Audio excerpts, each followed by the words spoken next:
kuma dɔ fɔ an ka todunkan na n'a ma ɲa k'a fɔ ko mouvement démocratique et populaire ale ko fanga ka sigi so k'an ka segin an yɛrɛ ma k'an k'an danbew dɔn ko kɔrɔw ka kɔrɔ bonya taabolo min b'an bolo an ka taa an yɛrɛ ka taabolo fɛ an kana taa mɔgɔ ka taabolo bɔ kɛnɛ ma ka n'o k'an yɛrɛ taabolo ye yan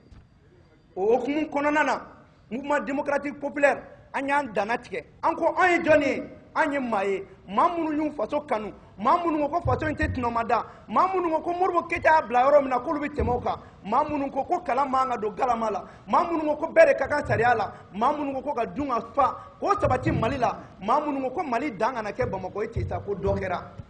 o de ye anw ye o la an y'a fɔ an ka kumaw kɔnɔna la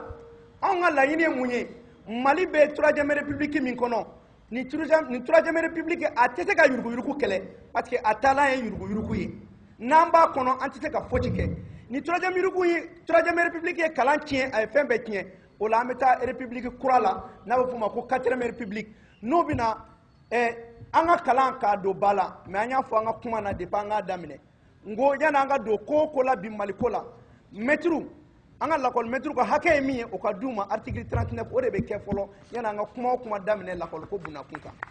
an y'a fɔ an ka kuma kɔnɔna la lajaba min dalen b'an ka sɛnɛkɛlaw kan ko k'o bɔ yen an y'a fɔ an ka kuma kɔnɔna la ko ko o ko kɛra Mali la Mali ta ye fɛn o fɛn ye n'o ye Mali ta ye k'a bɛɛ sɛgɛsɛgɛ k'a bɛɛ ɲɛdɔn depuis san 92 fo bi jumɛn ye Mali ta ye jumɛn tɛ Mali ta ye u donna da jumɛn fɛ juru o juru donna Mali la a juru donna cogo di juru modèle jumɛn don k'u sɛgɛsɛgɛ k'u dɔn parce que an ka juru la gɔlɔgɔ juru b'a la juru ɲuman b'a la juru jugu b'a la an ko fɛnɛ wari min donna an ka fasanw kɔnɔ k'a taafan dɔn k'a donfan dɔn k'a bɔyɔrɔ dɔn an ko n'an ma ɲɛ an bɛ Mali kura fɛnɛ jɔ an ka jɔ anw yɛrɛ taabolo kan an ka jɔ an ka namuw kan an ka jɔ an ka hakilinaw kan an kana kɛ kɔnɔtɛ wara tɛ ye ka dɔ ka fɛn ta dɔrɔn k'an k'o kɛ an yɛrɛ t'an yɛrɛ dɔn an k'o la n ko n'an bɛna baara kɛ n'an bɛ bulonba fila sigi bulonba fɔlɔ n'o ye wasaden bulon ye o bɛ k'a dan ma mais bulonba filanan n'o ye faso bulonba ye o de bɛ kɛ anw ka maa minnu bɛ an ka togodaw la ani an ka région kɔnɔ olu de bɛ na sisan ni députéw ko k'u bɛ waleya min ta n'u ma jɛn n'o ye n'u ka togodenw ma jɛn o b'a fɔ ko nin tɛ kɛ jamana kɔnɔ donc olu bɛ kɛ jamanadenw ka kuma bɔda ye sinon assemblée tɛ jamanadenw ka kuma bɔda ye dɛ assemblée ye maa damadɔni ɲɛna kuma fɔla de ye jamanadenw ɲi ma don ko la donc an bɛna jamanadenw ɲi don a la nin sen fɛ mais an k'o la n k'o tɛ Ibrim Boubacar Keita ye min fɔ dɛ ale k'i sigi k'i diyaɲɛ mɔgɔ dɔ suganti k'olu de bɛ don a la ayi o tɛ kalafili de bɛ kɛ o kalafili de b'a ka mɔgɔw suganti o mɔgɔ minnu mana suganti o de bɛna nin kɛ an y'a fɔ o la n ko an bɛna taa république kura min kɛ fangabaden min bɛ président bolo n'o ye de ni min y'a diya o bɛ dumuni kɛ ni min m'a diya o tɛ dumuni kɛ fo kɛlen bɛ sababu ye hali opposant mana wuli o bɛ boli ka taa dɔ dun o kɛra sababu ye société mana wuli o bɛ taa boli ka taa dɔ dun o boli ka dun o de bɛna dabila fanga bɛ sigi hɔrɔnya la dɔ bɛ bɔ ale kan o fanga la pour que ale kana se ka maaw bali ka t'u ŋunan fan fɛ parce que bi ni fanga tɛ kuma i tɛ dumuni kɛ i tɛ ji min hali i tɛ feere fɛn feereta sɔrɔ donc an ka hakilina ye nin de ye kuma bakuruba la k'a yira aw la k'a fɔ ko mouvement démocratique fɛn bɛɛ bɛ ka fɔ bi Maliko la an y'a yira k'an bolodenkɔni tengu n ko cɛ fila marakala zon tɛ fila ye dɛ binajan don IBK de ye Mali problème ye a don bi a don sini an y'o fɔ système min bɛ Mali la o de ye Mali problème ye o ka taa ka bɔ yen a ka co bɛ na salala Mamadu bɛ fɛ ka nin dakunya damadɔ fɔ a ye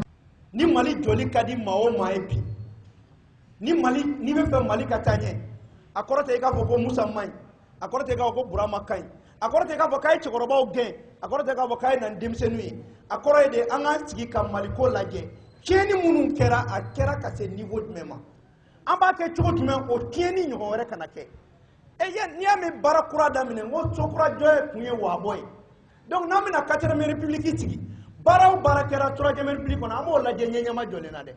ɔ juruw tacogo la ani yuruguyurugu minnu kɛra olu kɛlɛ kɔnɔ ni maa min y'a dɔn k'i nɔ b'o la o t'anw nɔ ye dɛ o y'i yɛrɛ jogo ye o y'i kɛwale ye i ni min ka kan ka k'o la i b'o de jaabi dɛ donc an tɛ maa contre la mais an bɛ jamana jɔ de la k'a fɔ k'a moyen t'an bolo a moyen b'an bolo an bɛ fɛ ka min fɔ aw ɲɛna mouvement démocratique et populaire an dayɛlɛlen don bɛɛ ɲɛ mɔgɔ kana siran ɲɛ ko k'an bɛna fɔ ko kɛlɛ kura tɛ Mali jɔ dɔrɔn de don o Mali jɔli la an mago b'aw bɛɛ la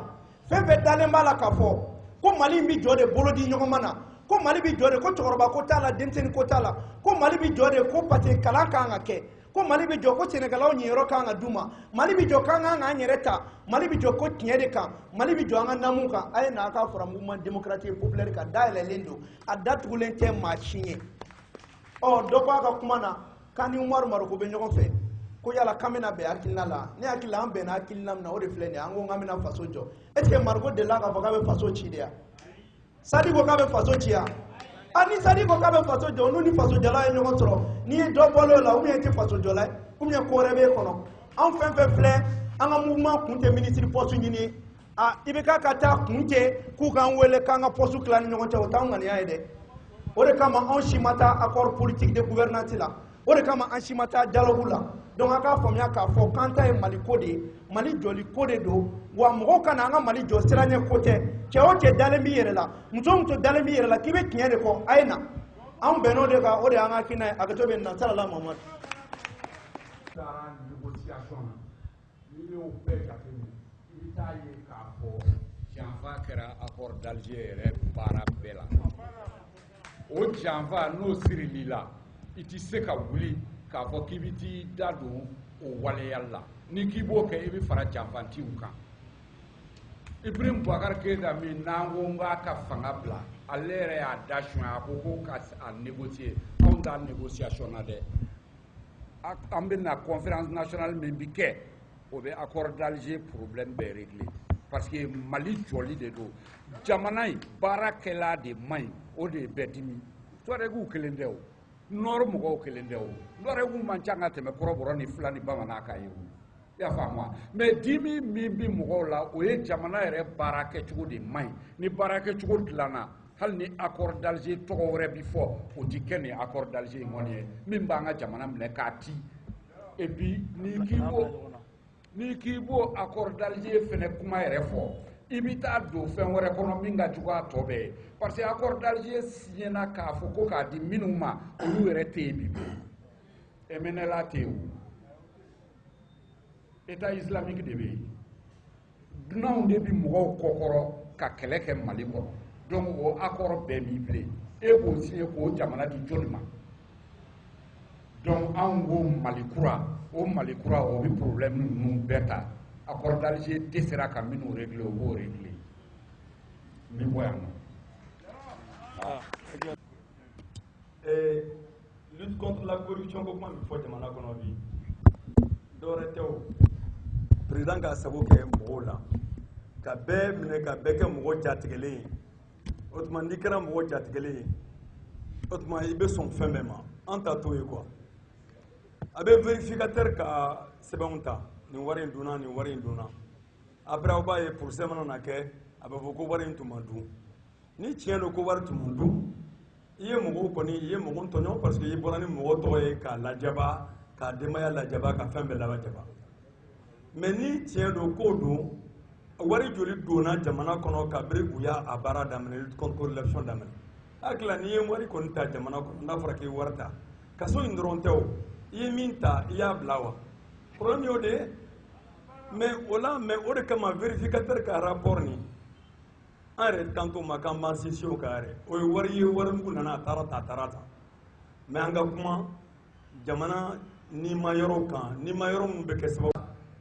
chemin de fer bɛ mɔgɔ hakɛ min balo k'u bɛ baara kɛ terrain kɔnɔ